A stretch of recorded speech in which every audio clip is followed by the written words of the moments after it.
somewhere across the bay over there is the test line. I'm not going to try to zoom in on it. You're going to try that hard to find it. I will tell you, it is important because that's where Bigger Bruce worked when I was still little Bruce instead of Big Bruce.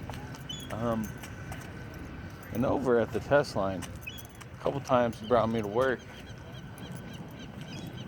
and I sat in some jet cockpits, helicopter cockpits. It's pretty awesome. I like it big times.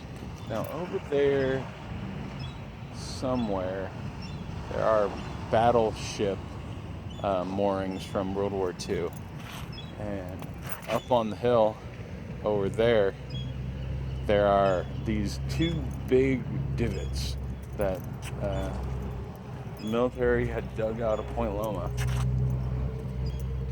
that I would be able to see if the low-flying clouds hadn't showed up in San Diego like they do, you know.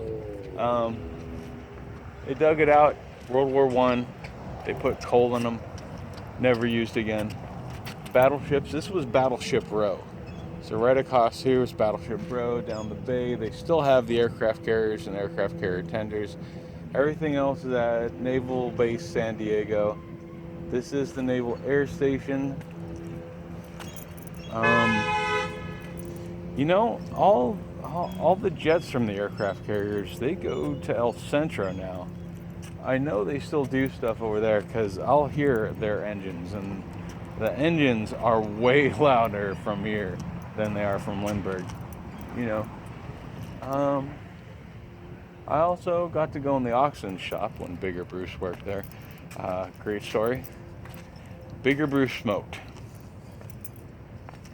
And the Navy decided there was no more smoking on Navy bases or on North Island. I'm not sure which.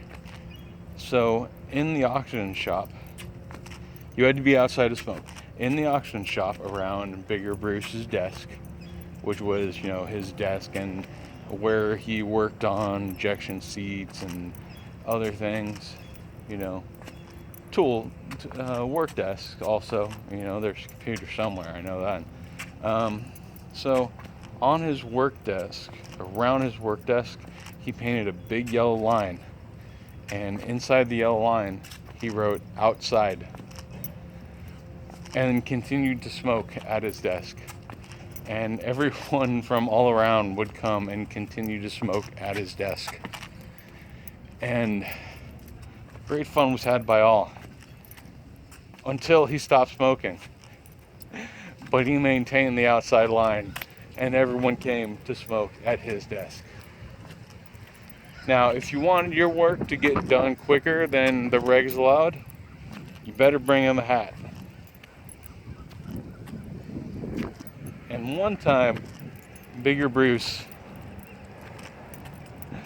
was sitting there, and this guy showed up. He didn't have a hat, and he was huffing and puffing and yelling and trying to get his stuff through. And this was just another guy who was working. It wasn't some like higher up in the Navy, or, you know, it's just another guy. And my dad's like, "Your paperwork's not done." And he was huffing and puffing. My dad's like, "Did you bring me a hat?" And the guy was huffing and puffing. And at the time, the Chinese Navy had probably a destroyer-sized ship in port. So there's Chinese Navy about. And this guy happened to be Asian. And judging from the fact it was the military, there was a high likelihood that he was Filipino. So after enough huffing and puffing and yelling and no hats and no paperwork, Bigger Bruce finally said, "Look, I will not do this.